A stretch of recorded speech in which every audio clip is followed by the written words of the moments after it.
Well, hello, everybody. Good to see you at the library, and welcome back. It's Naturally Nat, and it's book time. Today, as you might see behind me, I have, hello, a little visitor coming up to say hi. Anyway, 2 books, like last time. I wasn't going to do 2 books, but I was just going to do this book here by Ina Garten that came out, what was it, a year and a half ago or so. Her memoir, Be Ready When the Luck Happens. But when I started thinking about her dishes, then I went and got this cookbook, right? And I was like, there's something about this cookbook that makes me think of Ina, and there's something about Ina that makes me think of this cookbook. And I thought, well, maybe it's just me, but I'll talk about both of those today. Let's talk a little bit about this cookbook first, okay? This cookbook by Julie Rosso and Sheila Lukens came out, I believe, originally. It's kind of not really my generation, but it ties into Ina, and that's why I drug out this cookbook to talk about it. Came out first time in 1979, okay? Or at least that's what the copyright says. And these 2 women were known, and I think they were nominated and received James Beard Awards in the field of cooking and cookbooks because they brought certain ingredients to the table that we take for granted today. Things like pesto, sun-dried tomatoes, goat cheese. Those were not everyday staples in the 1970s, whether they be in grocery stores, which they weren't, or on people's tables, or on people's consciousness. The average person, they just weren't on people's minds until these 2 ladies came along and started an eatery, a gourmet shop in Manhattan called the Silver Palate. Okay, and they sold these ingredients and things, much like Ina's Barefoot Contessa that came out the next year, and gave that whole Manhattan, New York City community area an indication of fine taste for consumers, because prior to that you had to go to a restaurant, otherwise, because the average cook in the 70s wasn't doing the things that they do today. It wasn't, I think it was the reason why, and I don't know, I'm not a food historian, but probably because, again, grocery stores didn't offer a lot of things. Even my own mom said that when I was a real little girl, lots of times there wouldn't be things like just fresh mushrooms in the grocery store, which is kind of mind-blowing when you think about it today. Hence, these ladies had felt a need to do this, and it really changed the culinary scene. Then there's a lot of recipes in here, chicken Mediterranean salad, but some that are just so much remind me of like of Ina, right? And then it comes to, I looked it up, I did the research, and Ina was heavily influenced by these 2 ladies. And her store came out, Ina's store opened in the Hamptons in 1978, which she talks about in this book. And again, these 2 ladies' store opened in 1977, right? I think, and I can't say that they were similar because I was just a real little kid back then, but I would assume that they were very, very similar, right? Ina sold good things, and these ladies did too. In fact, one of these days for my channel, I'm going to put together my version of the infamous chicken Marbet that these ladies coined, right, that took over America, the craze, on the East Coast anyway. Never heard chicken Marbet mentioned in my Midwest household or anybody I knew. But these ladies put that to the forefront, and which is a chicken dish with capers and olives. That is extraordinary. I love it. I made up my own recipe that you can do in the crock pot. It's very similar to theirs. Theirs has like, you use like 10 chickens or something to make theirs, which isn't really doable for the home cook, right? But I got my own gist for a family-sized serving of chicken Marbet. And Ina talks about chicken Marbet and how much she loved it. So there's the connection with that. If you want to get this book, this is just a good, I think, historical book. Because, again, I mean, some of these recipes are just classics. Like, say, creamy tarragon mustard dressing. Yum. Because just classic recipes. But you have to also take it into the vein that at the time when this was first published, and this is a much later edition. This is by no means anywhere close to a first edition. Osco Buco, things like that, the average home cook would never know about, right? So this is not neat to get just to be old-timey. It's neat to get because there is interesting things to learn for a lot of cooks on things like vinegars, which I find fat. I'm never bored with vinegars. Soups, they have some good recipes in here. It's a good one. Ahead of its time and still relevant now. Okay. It ties in to, I would say that, oh gosh, one of these ladies passed away. Which one was it? I think it was Sheila Lukens. I took down a few notes. Yeah, she died in 2009, right? And her partner, Julie, went back to Michigan, left the New York City food scene, and went to open decades ago an inn, which is on my bucket list to go to, the Wickwood Inn. I'm not sure where that's at in Michigan. Probably the Upper Peninsula is my guess. I could be wrong. Which she still, I think, manages today. Or she might not actively manage, but I think she does. Okay? I would love to go see that. That's on my bucket list, as well as Aaron French's restaurant in Freedom, Maine. But anyway, on to Ina's book. But I had to tie this in. When I looked up online, just only a few minutes ago, where I found out where Ina has said she has been heavily influenced by these ladies, I find that funny because I didn't know that.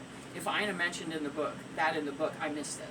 Okay, I'm not. I guess I am reinventing the wheel by thinking, wow, they have a lot in common, because they do. Duh.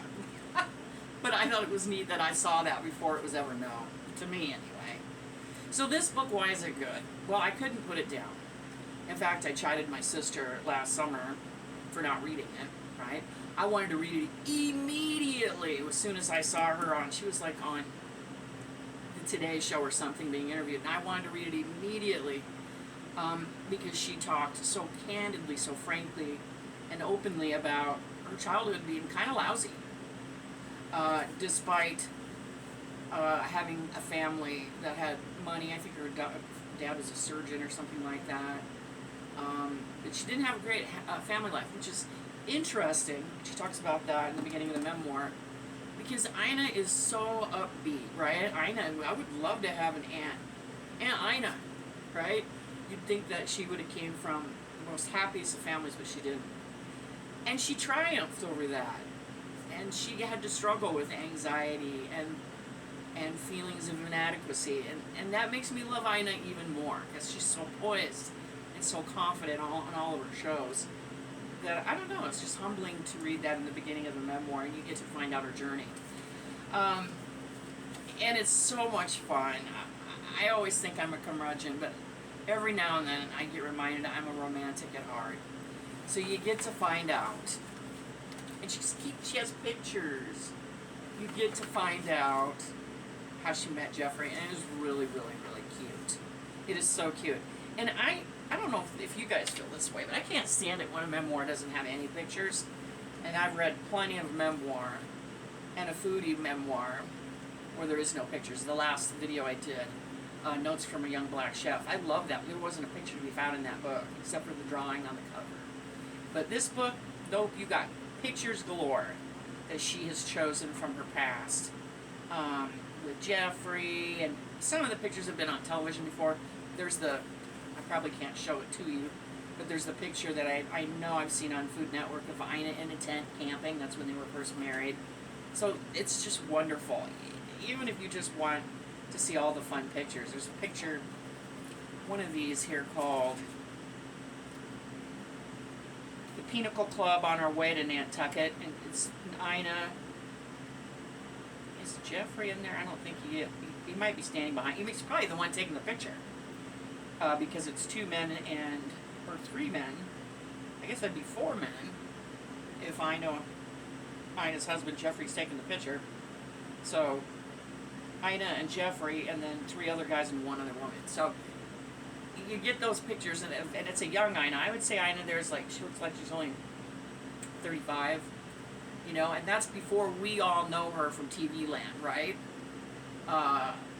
Because by the time the Barefoot Contessa came on television, I don't remember when she said that was. It was the early 2000s, which would make sense because that's kind of like when the Food Network thing all happened, right? So if you want the dish on like Food Network, there's really no dish. She just you learn that she really is not a movies person. She's not a show TV person. She just kind of fell into it, and she didn't want to.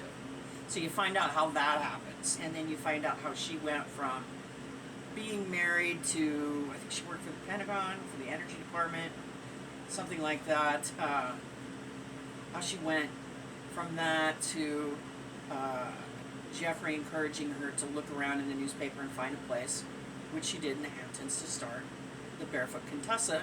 It wasn't really a delicatessen, it was like a gourmet food store, right? Where you can get food that's already pre-made, but then you can also pick up bibs and bobbles of things that you wouldn't be able to find at your average neighborhood grocery store. One thing that's charming is you get to see how totally supportive Jeffrey is in their marriage, and it's so sweet.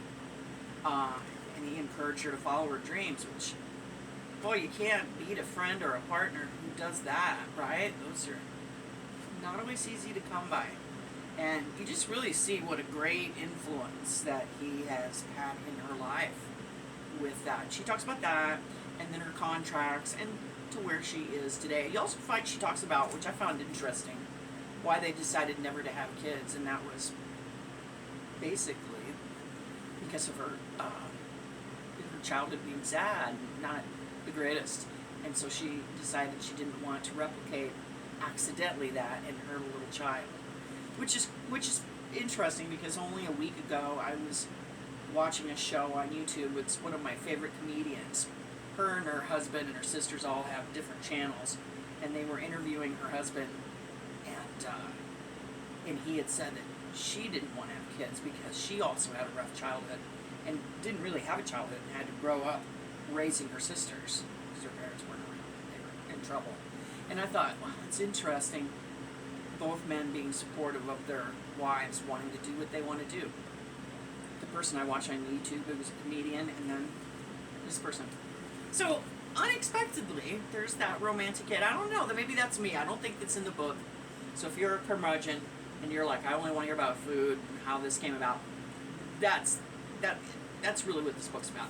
I just can't help thinking it's charming that it has that romantic notion. Now, are there recipes in here? There's only a few. There's one of her brownies, which we've probably, if you watch her shows, I've seen her make her brownies before, the ones that she put some different unusual ingredients in them. And then, but there's not a lot. There's not a lot of recipes. There's that one, and I think I dog-eared one of them because I wanted to. I was trying not to dog-ear this book because I thought I'd maybe give it to my sister for Christmas, and I end up just buying her own copy because I love this so much. She has Emily's English roasted potatoes. She doesn't have very many recipes in here. There's only like 3 or 4 coconut cupcakes, and that's about it. So it's not one of those cookbooks that are loaded with recipes. It's got all the good stuff that you want to read in a book by Ina, if you're a fan of Ina and her shows or her cooking. And I remember when I first started watching her, I'd watch her at the gym while I was working out on the treadmill. How ironic, right? And my sister had texted me that she thought all of Ina's recipes were solid, as to use my sister's word, solid. And they are. I don't think I've ever made a recipe by hers that I've gone wrong with. They're all good. They're all solid. This one I want to explore a little bit more with her mentors, or she was heavily influenced by these ladies. I need to explore the concepts of these recipes a little bit more. I say concepts because, again, some of them in this book are huge. You know, they're recipes for a crowd. The average cook doesn't want to make that much. And not all of them, like this Swiss potato gratin. I have that marked, that's why this is stuck in here. That one is just 4 servings. So some of these are scaled back, small enough for you to make. There's cassoulet in here.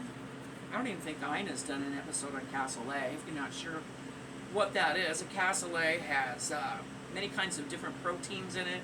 It can have duck in it. It can have sausage, and it cooks a very, very. It braises. Is it braises?